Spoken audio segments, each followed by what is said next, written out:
estamos começando mais um chat Pensando em Você. E hoje nós vamos conversar sobre um tema extremamente atual, extremamente importante. Tem um pedaço do tema aqui em inglês, é o Brain Drain, uma ameaça ao futuro do Brasil. Hoje nós vamos conversar sobre a fuga de cérebros. É um fenômeno que já ocorre há algum tempo, mas hoje em dia me parece que ele vem sendo está sendo mais atual.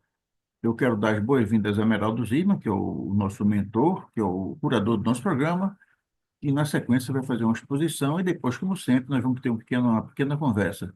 Meraldo, boa tarde. Como sempre, eu quero dizer que é muito bom conversar com você.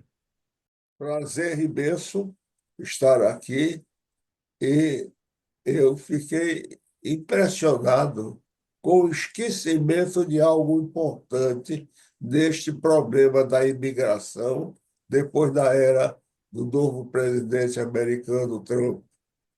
É o seguinte, é a fuga dos cérebros do Brasil, que ninguém está falando muito nisso. É, que os brasileiros vieram algemados, essas coisas todas são terríveis, mas eu acredito que o reverso também deve ser falado.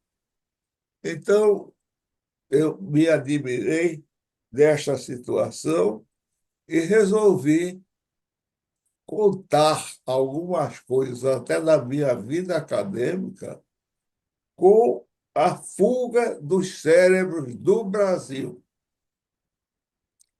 porque nós investimos para formar pessoas e que depois vão embora.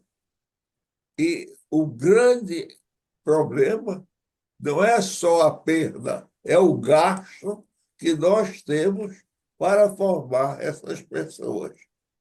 Então, pode ser que eu esteja enganado, mas desde muito tempo eu venho observando esse fenômeno no mundo todo. Não quero citar universidades que eu vi os camaradas olhando os perfis do aluno no dia da formatura e indo detrás dele para levar para o país dele. Eu quero dizer uma coisa. É, o, quando minha filha se formou da Inglaterra, e ela é professora lá da Inglaterra, não veio mais para o Brasil, aí então eu vi uma quantidade de orientais tremendo na formatura de informática. A maioria não era inglês, era informática. E eram de nacionalidade orientais, porque eu reconhecia os olhos, né? Então, isso me chocou muito como velho professor de pediatria, acadêmico, essa coisa toda. E depois que eu vi esta imigração, essas coisas todas, me veio à cabeça para passar para vocês uma experiência minha. Não, não é de livro, é que eu vi. Então, é um depoimento quase que eu gostaria de fazer sobre a fuga dos cérebros. E como eu sou brasileiro, eu falo do Brasil, porque não adianta estar falando só de fora, tem que falar do Brasil e ver como as coisas de fora influenciam o Brasil como país. Então, dito isso, eu vou usar a minha técnica de passar slides sobre o assunto, porque é melhor para mim, e esses slides, então, vão dar a Alexandre o maior conhecimento e a gente pode conversar sobre este assunto. Deixa a Georgia, deixa você. É esse. Vamos começar, então. Tenham paciência comigo. O brain drain, como é chamado em inglês, uma ameaça ao futuro dos cérebros do Brasil, certo? Que é a saída de gente que é muito promissora intelectualmente para outros países. O Brasil enfrenta um problema crítico, a fuga de cérebros ou brain drain, que representa a perda de talentos para outros países. Essa fuga impulsionada pela desvalorização do conhecimento e a falta de investimento em pesquisas e desenvolvimento coloca em risco o futuro do nosso país. Vejam este enfoque que eu estou dando e, se querem ver as coisas engraçadas, estão aí os cérebrozinhos do Brasil indo para fora. Vou passar adiante.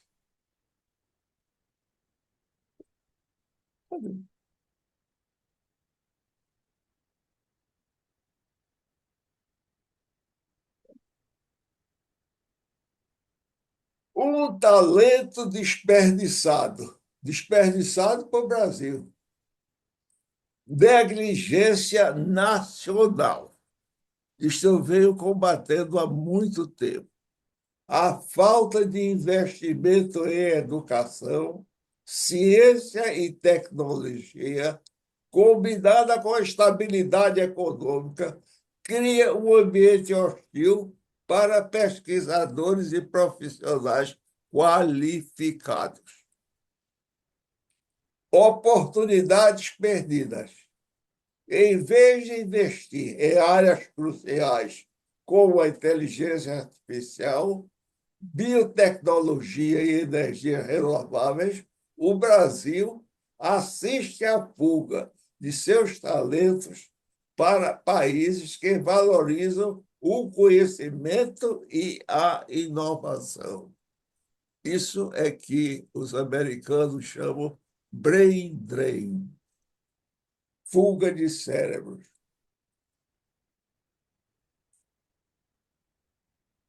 Um país sem futuro, identidade nacional. A fuga de cérebros erode a identidade nacional, minando a capacidade do Brasil construir um futuro próspero e competitivo. A economia.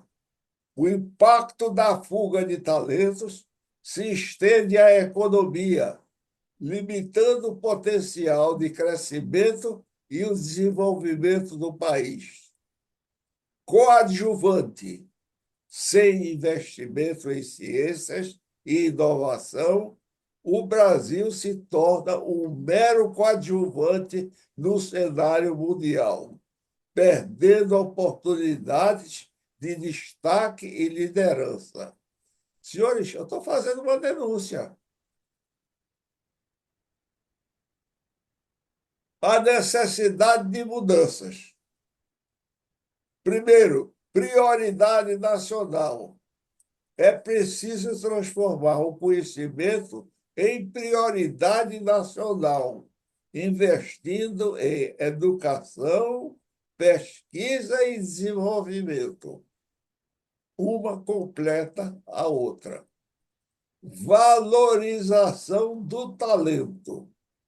O Brasil precisa criar um ambiente que valorize e retenha seus talentos, oferecendo oportunidade de crescimento e reconhecimento.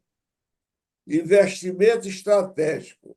Investir em ciência e tecnologia é fundamental para o desenvolvimento de um futuro próspero e sustentável.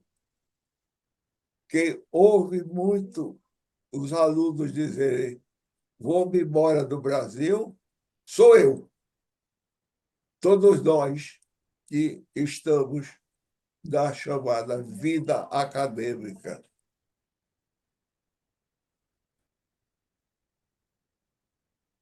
O potencial do Brasil. Poucos podem dizer isso. Capital humano. O Brasil possui um capital humano excepcional, com talento em diversas áreas, que podem impulsionar o desenvolvimento. Lembre-se, a inovação é a chave para o crescimento sustentável e a competitividade global, áreas onde o Brasil pode se destacar. Geopolítica. O Brasil ocupa uma posição estratégica no cenário global, com potencial para liderar iniciativas de pesquisas e desenvolvimento. Lembre-se que, repetindo o velho ditado, o Brasil é um dos países continentais, semicontinentais. Talvez nós não estamos ainda muito habitados, mas somos geograficamente muito grandes. Um futuro prometedor, aumentar o investimento em ciência e tecnologia. Dois, criar um ambiente favorável à pesquisa e à inovação. Fortalecer a educação e o ensino superior. Isto é muito importante, porque a quantidade de universidades ou faculdades particulares que se formam no Brasil é algo tremendo. Tornar um país que valoriza o conhecimento, investir em educação de qualidade, promover a pesquisa e o desenvolvimento, criar o ambiente de incentivo à inovação. Isto é o ideal que nós poderíamos pensar. Vamos continuar. O Brasil inovador. A fuga de cérebros é uma perda para o Brasil, mas podemos transformar essa realidade. É hora de investir em um futuro próspero, movido por ciência, tecnologia e inovação. Temos que pensar nisso se quisermos ter um lugar no mundo que nos merece. Portanto, está aí o velho QR Code meu, e que vocês, se quiserem inteirar mais desses assuntos, desses slides, por favor, vejam esse endereço meu e ou então aponte sua câmera para este código. E vamos conversar, Alexandre. Jorge, aqui junto de mim, está me dando o suporte que eu sofro de algo chamado burrice eletrônica. Bom, inicialmente, Meraldo, eu quero, além de fazer o registro, que eu faço sempre, né, da sua capacidade intelectual de nos fazer pensar, eu quero também fazer um registro sobre a contribuição que o Jorge dá aos nossos encontros. A presença do Jorge nos nossos encontros, ele torna um encontro muito mais agradável de ver.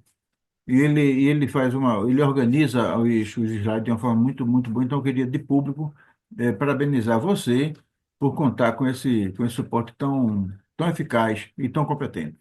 Valeu, obrigado. Bom, Meraldo, essa questão da fuga de cérebro é uma coisa extremamente séria, né? E você tocou um assunto muito grave, muito grave. Especialmente quando a fuga de cérebros é grave em qualquer circunstância. Mas ela incorpora uma questão adicional quando a formação do profissional consome recursos públicos de forma direta. Naturalmente, toda e qualquer formação envolve algum tipo de investimento público. Toda informação, toda formação. Mesmo nas escolas privadas. Afinal de contas, quando os alunos vão às escolas, eles usam vias públicas, eles, quando vão às praças, eles estão em eventos públicos. Eles, quando, enfim, as águas são drenadas por galerias públicas. Então, qualquer que seja o tipo de formação, existe algum tipo de investimento público naquele ambiente. Mas existem escolas, quando a escola é pública, isso é mais grave ainda.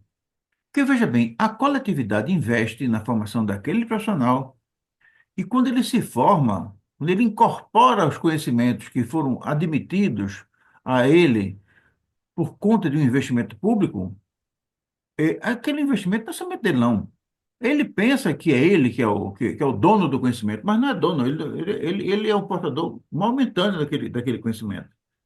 Naturalmente, ele incorporou aquilo tudo porque alguém permitiu isso a ele. Então, ele não pode estar viajando assim sozinho, não, do jeito que ele quer. Não pode. É, eu vou citar um exemplo, isso é mais fácil de controlar naturalmente, fica mais perceptível quando as escolas são públicas. As escolas são estatais. Eu vou falar as palavras bem claras, para que depois ninguém diga, Alexandre, não, vou dizer muito claro. É, imagine, por exemplo, um jovem que resolve estudar para ser piloto de caça. Caça é aquele avião sofisticado que a Força Aérea do Brasil tem. E ele entra lá. E ele aprende. Aquilo é um curso caríssimo, caríssimo. E ele vai e aprende. E quando ele recebe o espadinho de oficial, piloto aviador, ele chega numa companhia, uma TAM, uma Gol, e diz, não, rapaz, vem trabalhar aqui que a gente vai pagar um salário a você de 5 vezes maior. E ele respira fundo, diz, eu sou piloto, eu aprendi, eu sei algo desse. Não, meu amigo, não é assim não. Você sabe isso porque alguém pagou por você. Quem pagou para você ter esse conhecimento está lá, ó. Alexandre Santos, Meraldo Zirman, Jorge William. Nós pegamos um pedacinho do nosso imposto para custear o seu curso. Então você não pode simplesmente achar que o conhecimento é seu e pilotar pagou para estar ganhando salário para você. Não é assim, não. Então me parece, Meraldo, até pouco tempo atrás era assim, que em alguns cursos custeados com recursos públicos, especialmente eu me refiro à aeronáutica, os alunos assinam um termo de compromisso de permanecer na Força Aérea pelo menos por 5 anos. É o tempo que eles acham que existe uma amortização nas despesas. Então, se depois da formatura, ele fica lá 5 anos, obrigatoriamente, achando ruim ou não, devolvendo o que aprendeu com o custeio público. Custeio público significa o pagamento de impostos. E depois ele decide se vai permanecer na Força Aérea ou se ele vai ganhar dinheiro na iniciativa privada. Imagine o caso, vamos esquecer o caso dos pilotos, que aí está muito claro. Eles assinam um termo de compromisso, dizendo que vão ficar no serviço público da aeronáutica durante pelo menos 5 anos. Imagine agora o caso de um médico. O médico vai de família pobre, vamos imaginar. Eu vou citar aqui, eu vou construir um cenário. O rapaz é pobre, inteligente, tem que ser inteligente, não pode ser burro, inteligente. Aí a mãe, com todo o sacrifício do mundo, bota ele na escolinha pública, e ele com aquela fardinha pública, fazendo o lanchezinho dele público, e vai estudando. Ele é inteligente, ele não é burro. Se ele for burro, ele não passa. Aí fez o primeiro aninho. Aí depois fez o segundo ano. Fez o terceiro, fez o quarto na escola pública. E ele prosperou porque é inteligente. E ele fez o curso de primeiro grau, e fez o segundo grau, e fez o vestibular ou não, foi o primeiro lugar, e fez o curso de medicina, e diz, não, eu me formei, eu sou dono do meu conhecimento. Não, meu amigo, você não é dono do seu conhecimento, não. Você é portador do conhecimento que chegou a você graças ao investimento público. Toda a nação investiu para que você aprendesse. Evidentemente que você aprendeu porque é inteligente. Mas será que essa pessoa tem o direito de, depois desse investimento todo, dar as costas para quem investiu nele e ir embora? Meu modo de pensar, não. A legislação brasileira não fala nisso. Pela lei brasileira, ele pode dar as costas à nação que investiu nele e ir embora para ganhar dinheiro sozinho, dinheiro para ele. Mas a impressão que eu tenho é que as pessoas deviam ser um pouco mais gratas, mais reconhecidas, podiam ser donas do seu conhecimento como elas imaginam que são. Porque eu imagino, e se o Estado não tivesse investido nele? Ia lavar carro, ia varrer a porta ia viver pedindo esmola. Não, mas ele é inteligente, aprendeu? Sim, claro. Se ele não fosse inteligente, também, talvez ele não tivesse feito mestrado, doutorado, às custas do governo. Não, mas ele não fez às custas do governo, não, rapaz. Ele foi tudo de escola privada. Estudou no melhor colégio o pai dele era rico e pagou. Ah, tudo bem, ótimo, né? Se foi assim, eu pergunto, e mesmo assim, eu não sei a vida de melhor dentro de hoje. Eu cumpri um serviço militar obrigatório. O meu país, Brasil, obriga todo brasileiro a fazer o serviço militar obrigatório. Evidentemente que ele não vai incorporar todos. Agora, por que que ele faz isso? É porque existe um investimento do público na pessoa. Eu pergunto, por que que não pode existir um serviço cívico obrigatório? Cívico obrigatório. Não é dar de graça, não. Como os pilotos da FAB recebem dinheiro, são bem remunerados. Mas é dar um pouco, devolver um pouco do que aprenderam.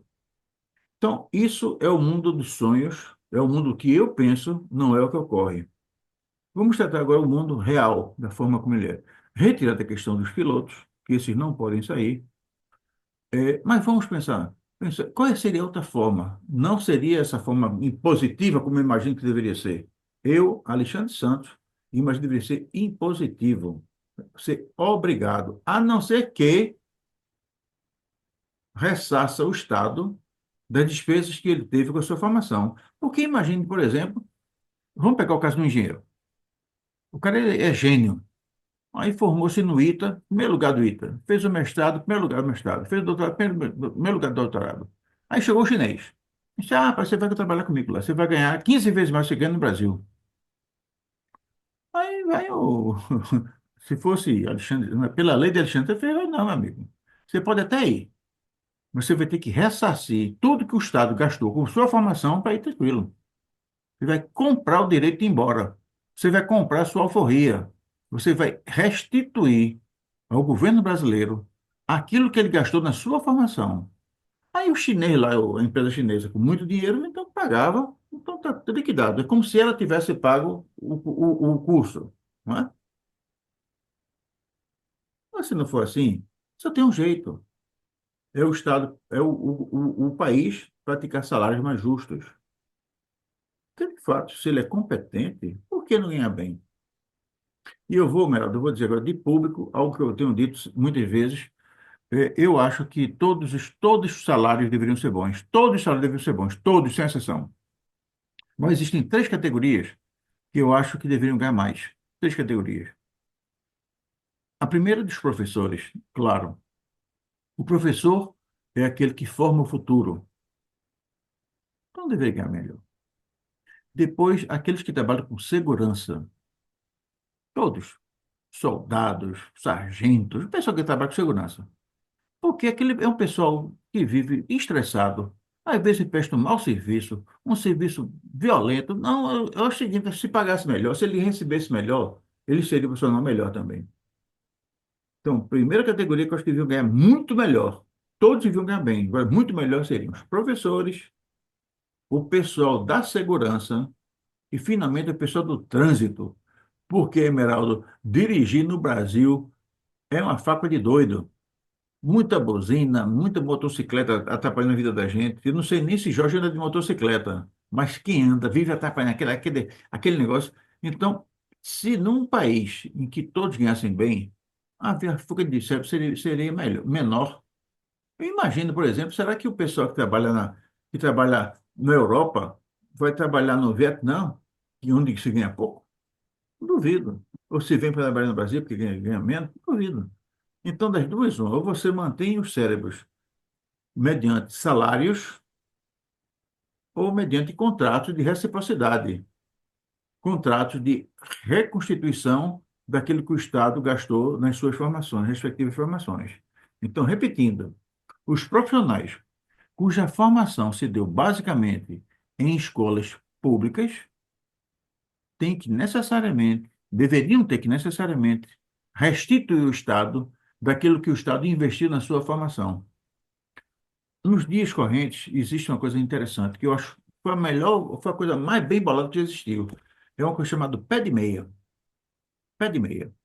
E o governo paga para o cara ficar estudando. Paga para o cara ficar estudando. Então, se ele está recebendo, ele não pode estar flauteando. É um compromisso que ele tem com o governo, um compromisso que ele tem com a sociedade brasileira, que está investindo na formação dele.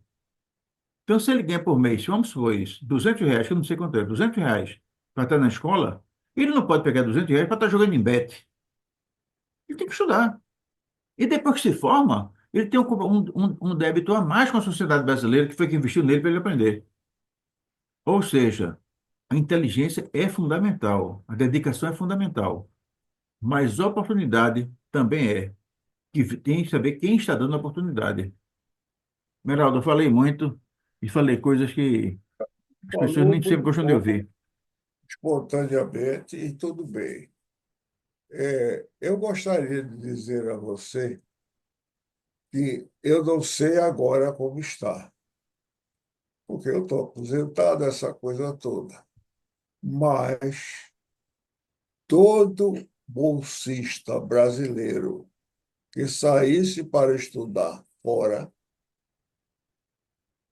tem sustentado esses 2 ou 3 anos pela, pela CAPES, não me lembro mais nem quem que é isso aí, eu fui membro dela, mas importa.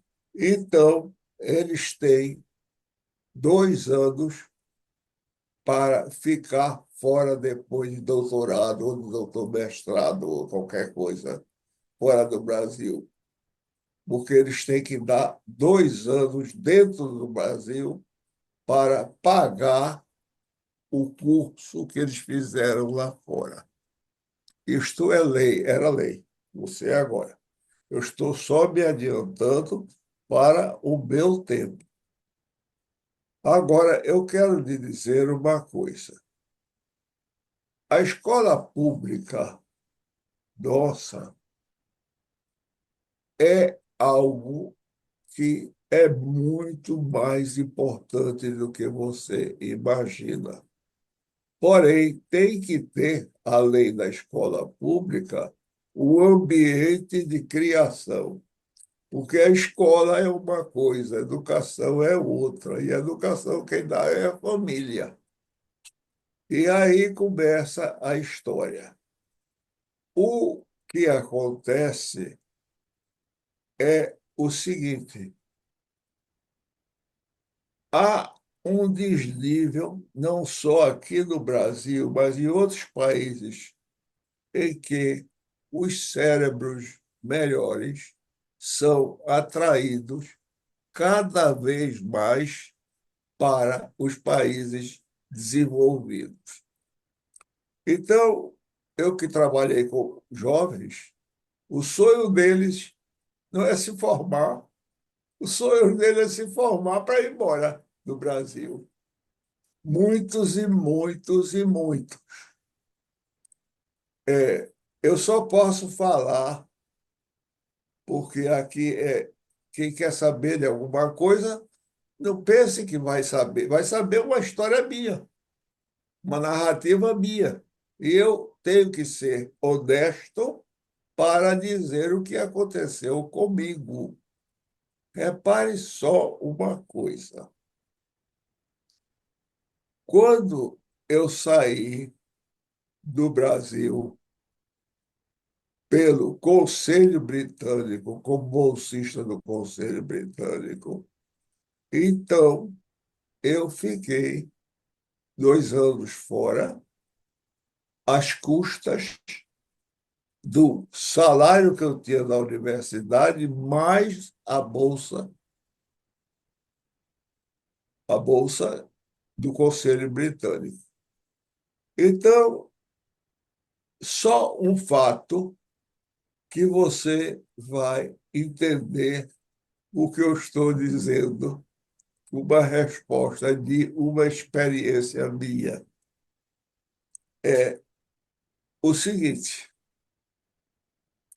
quando eu cheguei lá em Bristol, no primeiro dia, segundo dia, terceiro dia, fui para o hospital, onde era o meu lugar de trabalho. Aí, então, notei que os médicos, residentes, professores, tinham um departamento assim, de quartinho, em que tiravam o paletó para vestir o jaleco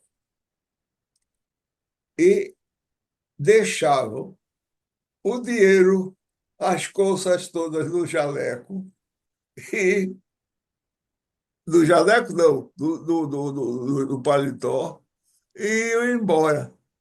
Eu vendo aquele momento, deixei também minhas coisas nos bolsos dos paletós.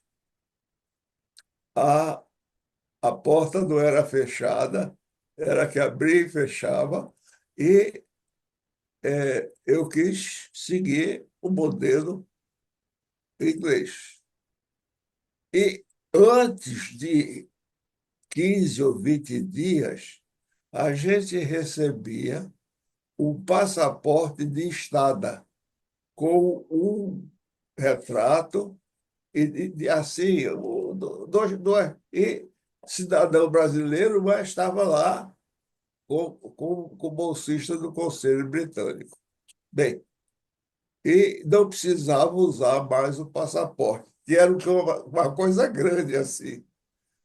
Aí, então, eu não sabia disso e sempre andava com o passaporte como me ensinaram. Nunca ninguém me pediu. Mas, com 15 dias, eu deixava o passaporte também lá no meu paletó, certo? Quando é um belo dia, o diretor do hospital me chama. Hospital of Chick-Children de Bristol. É um dos 4 ou 5 de criança do Reino Unido. Aí eu fiquei com medo danado, o diretor mandar me chamar. O que eu fiz de errado? E então eu fui lá. Fui lá, o diretor não é médico, é um administrador. Médico não dá para administração, não, viu? Aqui a gente é médico, vai ser diretor de hospital. Não dá, não. Não é assim, não. Aí mandaram para ver essas coisas. Então, eu estou dizendo isso agora, porque ninguém nem ouvia. Aí, então, o que aconteceu? Ele disse: olhe, vou lhe pedir um favor. Eu estava meio trêmulo, né? Mocinho. Aí, então, ele perguntou, eu perguntei a ele: por que favor, senhor? Em pé. Aí ele disse: senta. Ele disse: olhe, vocês brasileiros têm um passaporte que é o melhor e mais visado no mundo todo para espionagem. Naquele tempo era que se falava espionagem. Então, o brasileiro é japonês, é preto, é branco, de maneira que é o melhor passaporte que tem para o espião, para o terrorista, para o que você quiser. Por favor, guarde esse passaporte em outro lugar. Não estou brincando, não. Eu estou falando a verdade. Assim era o passaporte brasileiro. Era importantíssimo. Então, quando eu vejo o pessoal agora voltando ao gemado, eu só me lembro disso também. Compreendeu, Alexandre, o meu sentimento? E tem outra coisa. Quando os meus melhores residentes de medicina, dois pediram carta de fiança para mim, dois para Nova Zelândia, se eu estiver enganado, dois para o Canadá e um para a Austrália. Foram embora.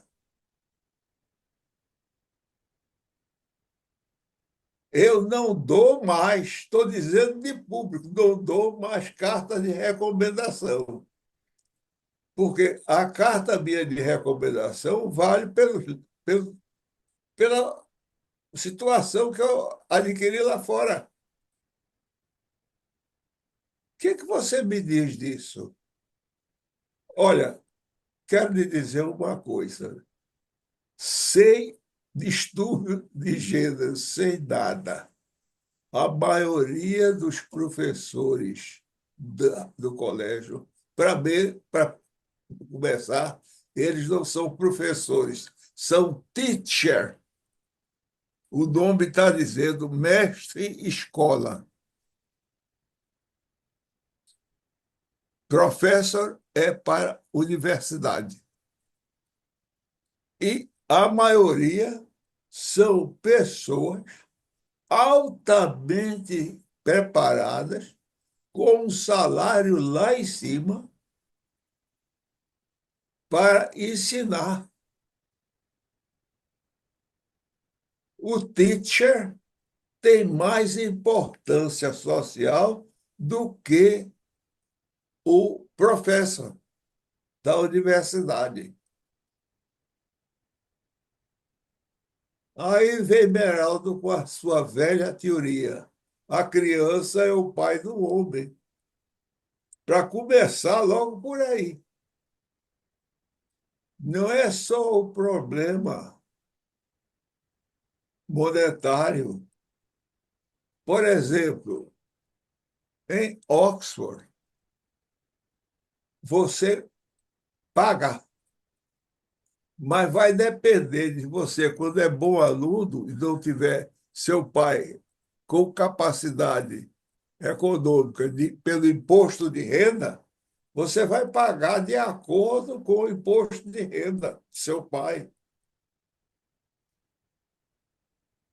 Não há quase universidade pública inteiramente.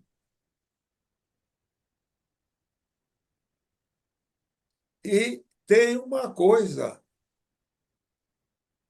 o pessoal examina os teachers, quando vem crianças excepcionais para cima, bem inteligentes, colocam ele em classes especiais. Isso foi o que eu vi.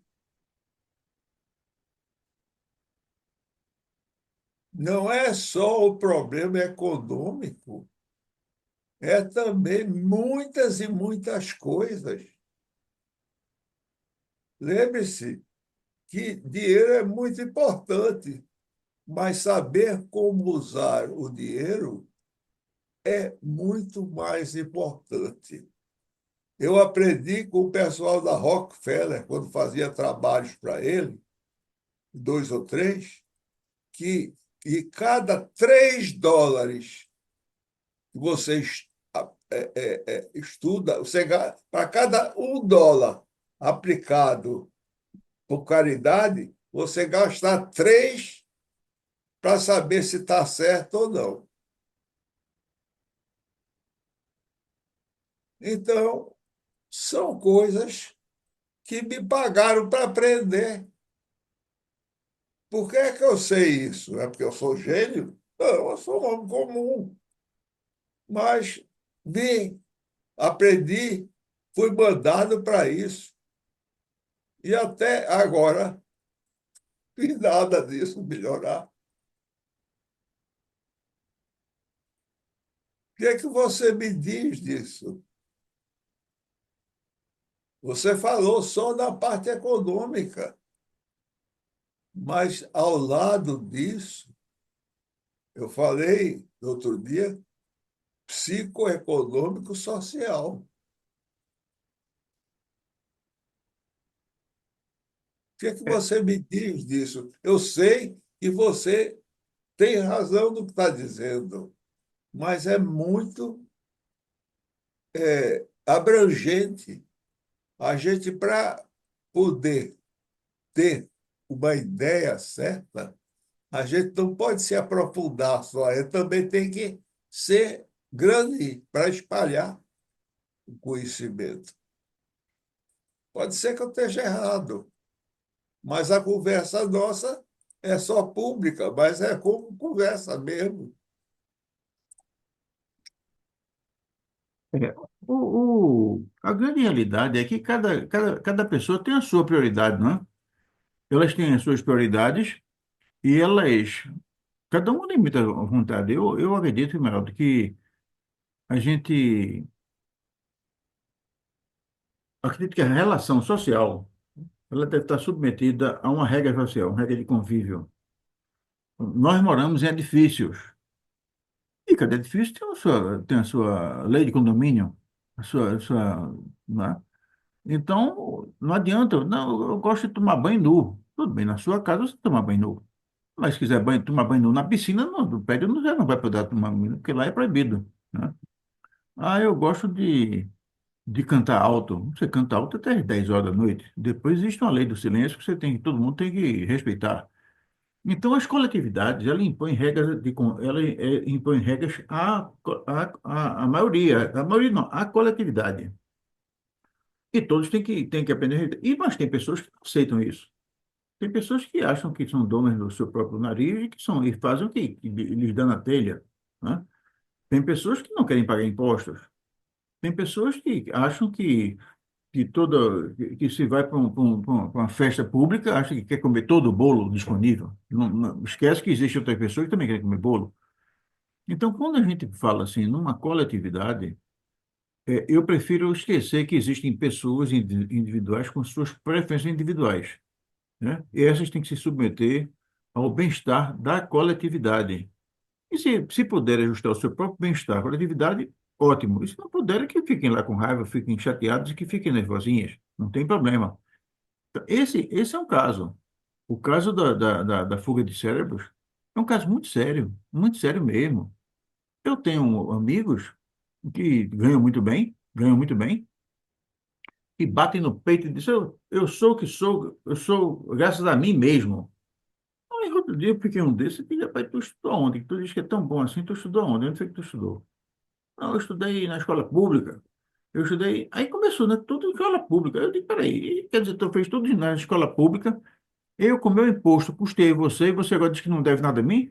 Que negócio é esse?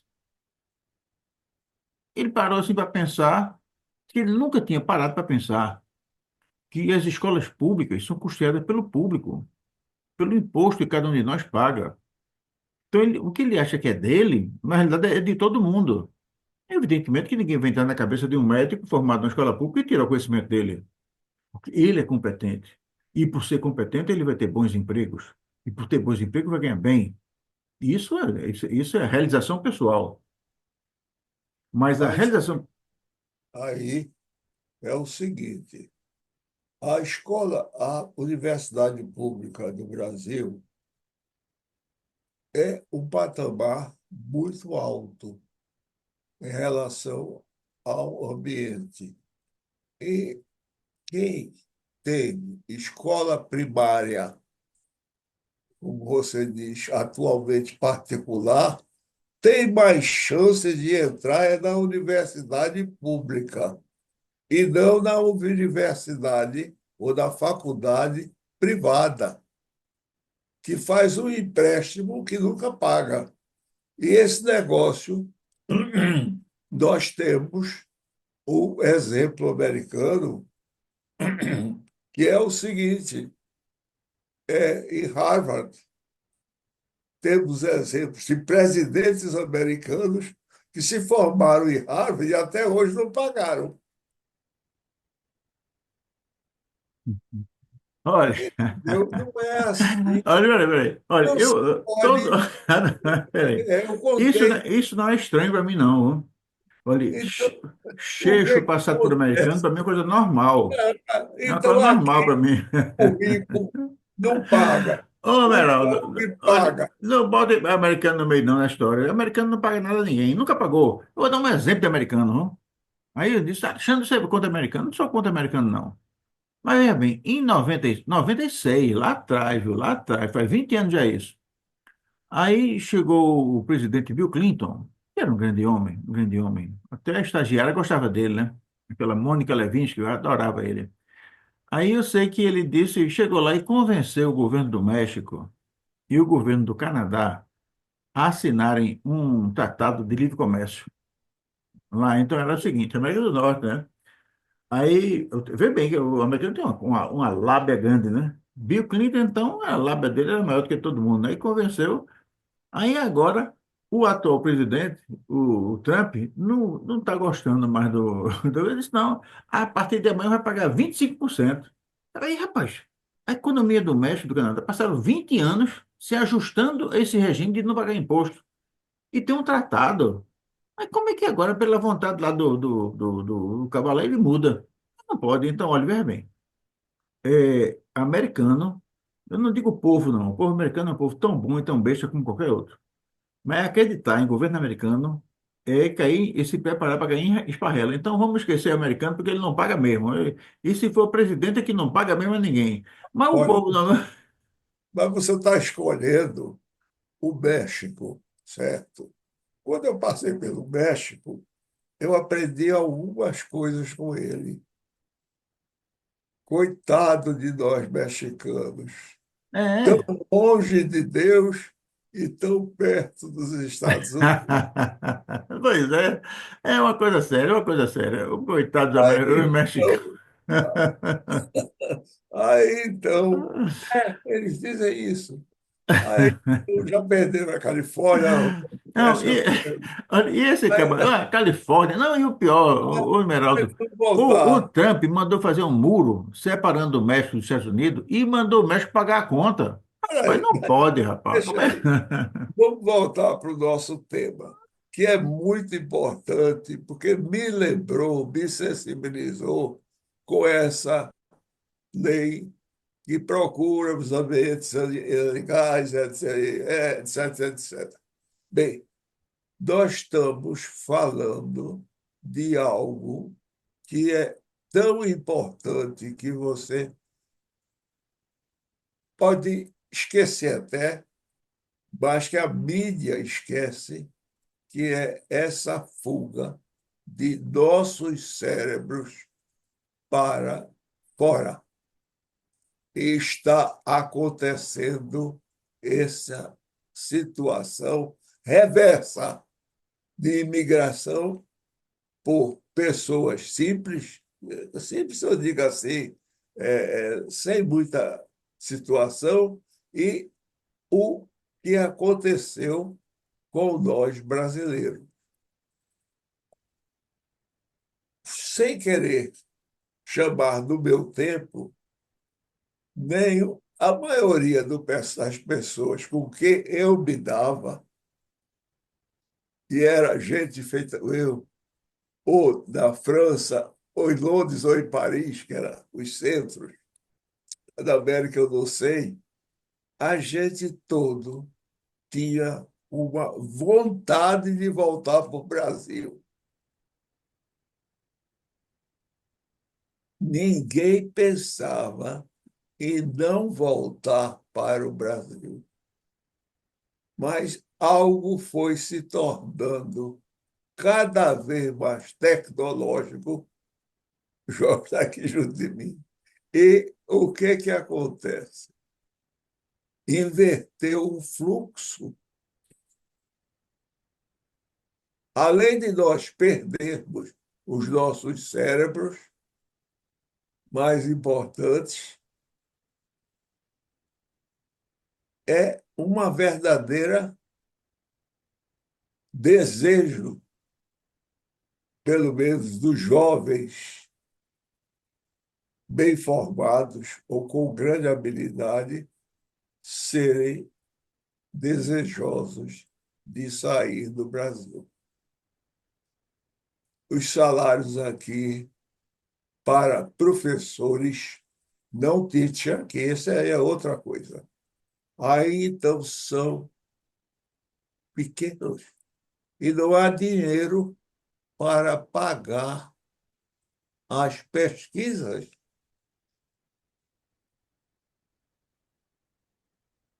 E neste momento, repito, foi que eu me lembrei da minha experiência pessoal. Eu nunca pensei em não voltar para o Brasil. Estava doido para voltar para o Brasil. E todos os meus conhecidos voltaram para o Brasil. Você citou o ITA.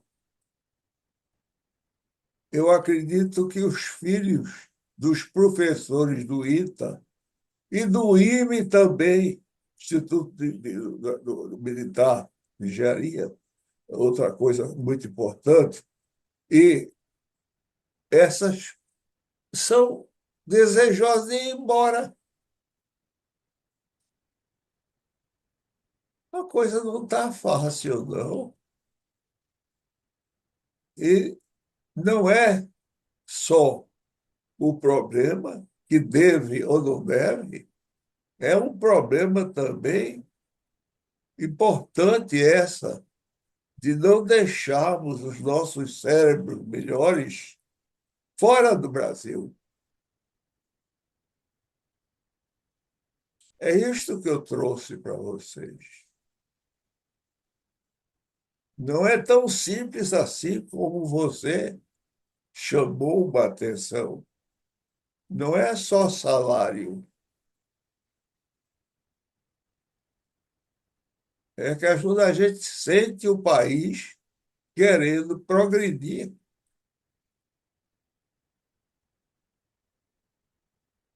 Aí é diferente. Não é tão simples assim, não. É, com relação a isso, eu insisto, né? É que deve haver algumas regras de convívio muito discutidas, as pessoas devem discutir, todo mundo deve falar, deve opinar. Não pode haver nessa discussão opiniões supervalorizadas e nem opiniões hipervalorizadas. Eu acho que todas as opiniões são importantes, mas se deve escolher, deve se definir uma regra de Conversar, convívio. E uma vez conversar, definida, ela tem que ser cumprida. conversar sobre isso. Você deu uma opinião que é importante, mas que a gente não é suficiente. Ninguém domina tudo. É preciso ser humildade. Eu fico imaginando, Meraldo, você vê o caso que a gente tem conversado assim com alguma frequência, o caso de Israel, né? De vez em quando existe um problema militar que envolve Israel. E nesse último problema militar, eu lembro que o governo de Israel, do senhor Benjamin Netanyahu, mandou convocar, o termo é esse, convocar os rapazes israelenses para se integrar às forças de defesa de Israel. Eu fico imaginando, será que alguém pode dizer, não, não quero não, e não ir? O cara cresceu em Israel, Israel pagou tudo para ele, pagou escola, pagou comida, pagou tudo. Eu não quero não, não quero ir para guerra não. E pode, rapaz, você tem que ir para guerra, rapaz. Seu país E, pagou tudo em você, você agora dizer que não quer ir? Como é? Que negócio é e esse? o pior é esse. E o pior que eu vejo, já que você tocou em Israel, não está dentro do quadro, que lá tem muita tecnologia, muita coisa, é o seguinte: os religiosos, aquele judeu de barba, não Ah, sei o mas quê, aí é outra coisa. O negócio aí é, então quando bota a religião no meio, aí dá uma confusão os danada. filhos dele não vão para o exército. E lá é uma situação diferente, eles vivem em guerra eterna. E Ah, ali mas religião qualquer é religião. mulher, Religião não. homem, vai para o exército. Olha, eu lembro de um nome da nossa geração, um nome muito famoso. O nome do homem era Cassius Clay. Ele era contra a guerra do Vietnã. Quando disseram que ia ter guerra, ele disse, não quero ir não. Meu nome agora é Muhammad Ali. Abraçou a causa muçulmana e não foi para a guerra. Foi um nó danado, uma confusão. Olha, religião. Olha, quando a religião entra no meio da confusão, olha, saia, porque, olha, olha, nunca discuta com o negócio de religião. Quando e for mulher discutindo outra coisa, também com todo cuidado para discutir com mulher, que ela pode partir para cima de você, e você não tem defesa. Viu? Eu sei que. Você lembra de Cassius Clay? Era Me Cassius lembro. Clay. Cassius Clay. O nome era esse, Cassius Clay. Não era outro nome, não. Podia ser Bob Johnson. O nome dele é Cassius Clay. Dois nomes americanos. Aí estourou lá o negócio da guerra. Ele fez, rapaz. Quando chegou a convocação para ele, ele disse, vou não. Por quê? Motivos religiosos. Motivo religioso, rapaz, todo nome é Cassius Clay. Não, meu nome agora é Muhammad Ali. E pronto, mudou de nome, abraçou lá a Bíblia dos caras lá, que eu não sei qual é o nome da Bíblia, o Corão, abraçou lá o Corão e não foi para a guerra. Então, eu lembro que na minha turma de CPUR, nós tivemos uns colegas judeus, e tinha lá marcaram um acampamento no dia de uma festa religiosa judaica. E naquele dia o judeu não trabalhava. Não sei exatamente qual era o dia. O Yom Kippur. O Yom Kippur, né? O dia do Yom Kippur. E aí eles não foram, não. Olha, adiaram prova na universidade. Não foram para o acampamento. E não teve dificuldade. Não tem santo que altere, meu amigo. Religião é uma coisa que está lá dentro da cabeça das pessoas e não tem santo que mude, não. Ele pode fazer qualquer coisa, mas não muda a religião, não. Ele pode até mudar. Se ele enrola o cabelo assim, ele pode começar a enrolar ao contrário. Mas a cabeça ele não muda, não. Eu já falei aqui que a diferença entre a Igreja Católica e a ortodoxa russa, ou grega, é a única diferença. É essa. Agora, ô Melhor, faz uma provocação a você. Você que é um cara que sabe das coisas todas. Eu já fiz até uma vez fiz uma Nada, pergunta uma vez. não. Não, vou fazer. Olha, nós temos um programa aqui que eu faço com portugueses, né? São diversos programas, um deles eu faço. E outro Eu vi. dia, eu disse que o Trump era careca e usava peruca. Eu disse, não, rapaz, não é não. É que ele fez uma operação que ele cobriu a cabeça assim. Tu tá sabendo de alguma coisa? Para mim, para todo mundo, eu soube, olha, eu juro por Deus, que Trump, nosso presidente americano, aí esse cara tão bonitão, né, é careca. E aquele é uma peruca. Eu disse, não, não é peruca, não. Aquele ele fez um implante, só que ele faz para fora, de fora para dentro assim, e usa um cabelo esvoaçante, um estilo esvoaçante. E aí eu não sei. De qualquer forma, eu gosto muito dele, eu acho ele muito bonitinho. É um pouco doido, mas isso não afeta muito o encanto dele, não. Mas ele é careca, é careca. Pode espalhar. Mas, de qualquer maneira, eu acredito que foi muito pertinente essa ideia minha de me lembrar deste momento, desta coisa que eu contei, dessas pequenas coisas, e tem outras que eu não posso contar, mas da importância que nós temos que ver esses cérebros mais competentes ou menos competentes, e na escola pública deve ter muita gente boa, e muito boa nesse sentido, e que a gente não pode jogar isto fora.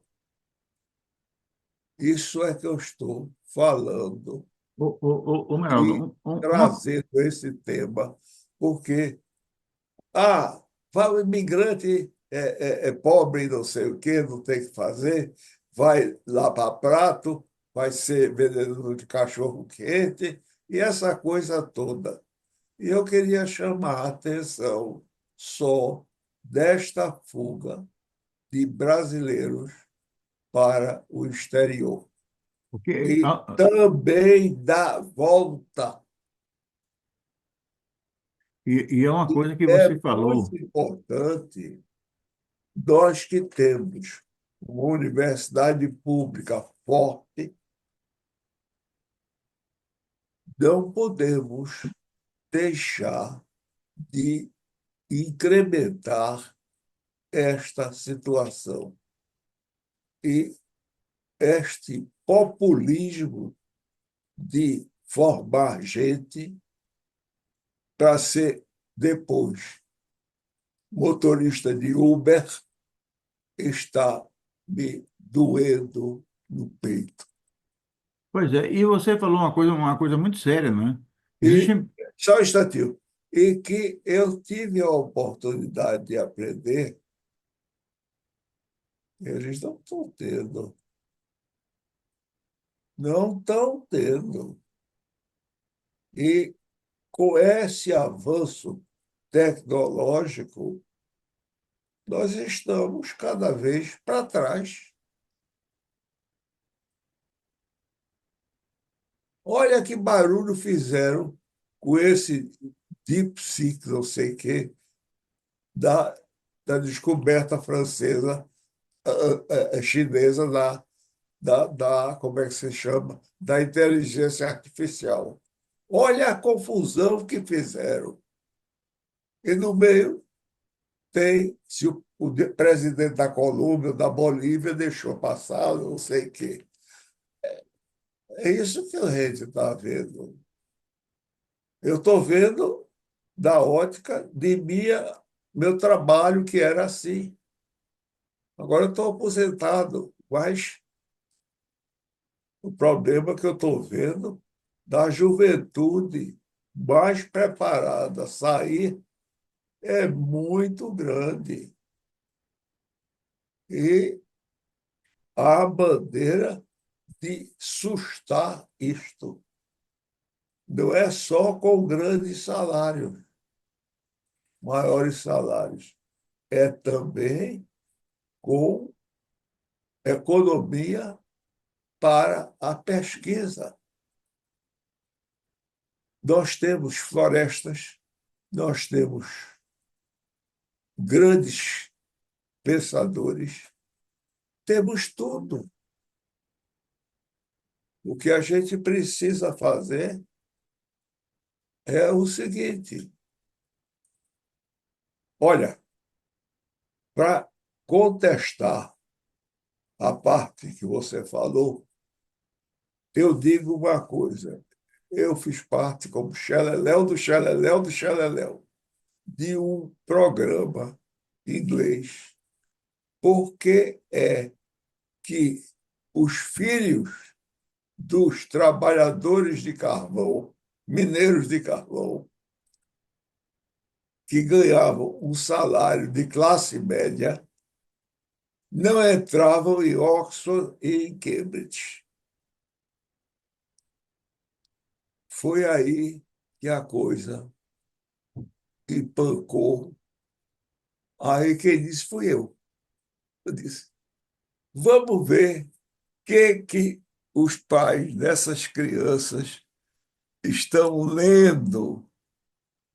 E foi de acordo com a biblioteca que eles acharam em cada casa do estudo, é que tinha o seguinte: da classe média era uma biblioteca assim como a sua.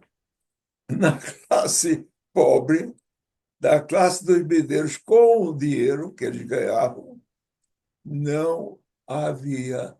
Havia revista Fonfon, coisas assim, Playboy. Então, quando o filho ou a filha vê o pai ler e a mãe estudar, eles vão melhorar. Vejam o que eu estou dizendo. Põe a quantidade para estatística, essas coisas todas, que ainda não tinha informática, é, era que o importante era a quantidade de livros de uma casa, lidas pelo pai e pela mãe. Hum? Então, eles entravam em Oxbridge, que é Oxford e Cambridge. Estou citando assim essas duas, esquecendo das outras, deixe lá. Não há maneira sem citar isso, mas eu me lembro disso. A família, os pais, o ambiente, o nascimento, a vida intrauterina é muito importante.